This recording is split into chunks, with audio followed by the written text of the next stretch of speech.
Here are some examples of vocal paralanguage. We don't always use words. We also make many vocalizations. For example, breathing. All of our life we're breathing. But it also breaks up our sentences.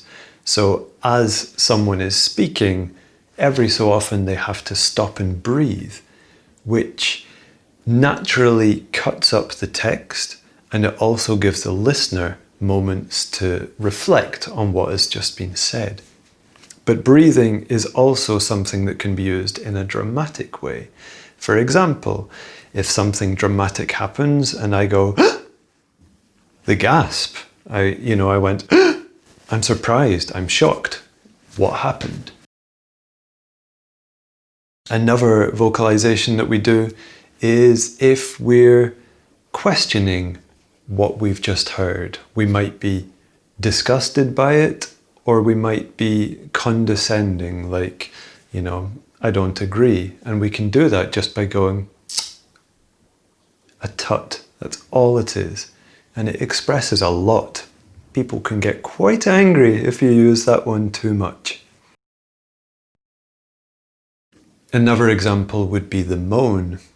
Perhaps I'm given a task, I need to take the bin out, and I really don't want to do it. And I go, no words, but you get my point. Imagine that we're workmates and we're having some kind of discussion. We're dividing tasks between us, so it's a kind of negotiation. And maybe you've given yourself 3 of the tasks already, and you're expecting me to add something into the discussion and say, finally, I'll take something to do. You don't have to do all the work. And what if I just look at you in silence? So I'm listening, I'm engaged, but I'm not prepared to offer anything yet. What does that tell you? Well, my silence probably tells you that I expect you to keep going, to keep giving yourself more of those tasks. I've said quite a lot, but I haven't actually made a sound at all. Quite powerful stuff, silence. Something that I find fascinating about silence is I have a friend who lives in Finland, and he told me that in conversations, Finnish people will add really long pauses, which for somebody who's not used to it, that can be quite uncomfortable. It's like, why are you pausing?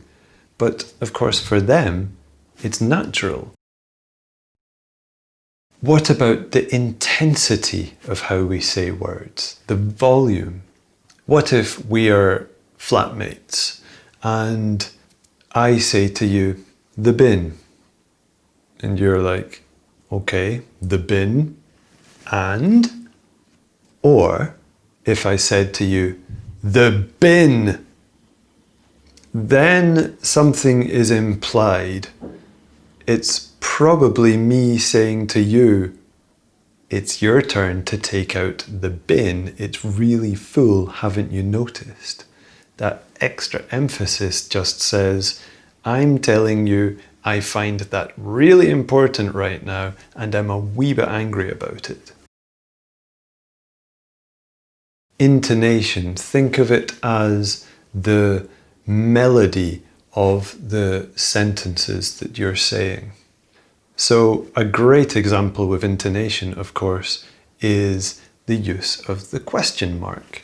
If I said to you, cup of tea, it's quite strange because it feels like I just made a statement, and what's the context? Why did I make that statement? But, as often happens in Britain, people will just say to you, cup of tea? Everything you need to know. Yes, please, I take mine black. We don't just use our voice to say words. We can express ourselves with the way we breathe, or tut, or moan, or make other vocalizations. In Finland, they find silence in a conversation to be something quite natural. The intensity of how we say words highlights their significance. We can use intonation to change the meaning of words. For example, when we ask questions, the melody goes up, and in statements, it goes down. This is apparently universal in all languages. So, of course, those are just some of the ways that paralanguage can be used. I'm going to go into much more detail later on. I just don't want to try and give you everything at once.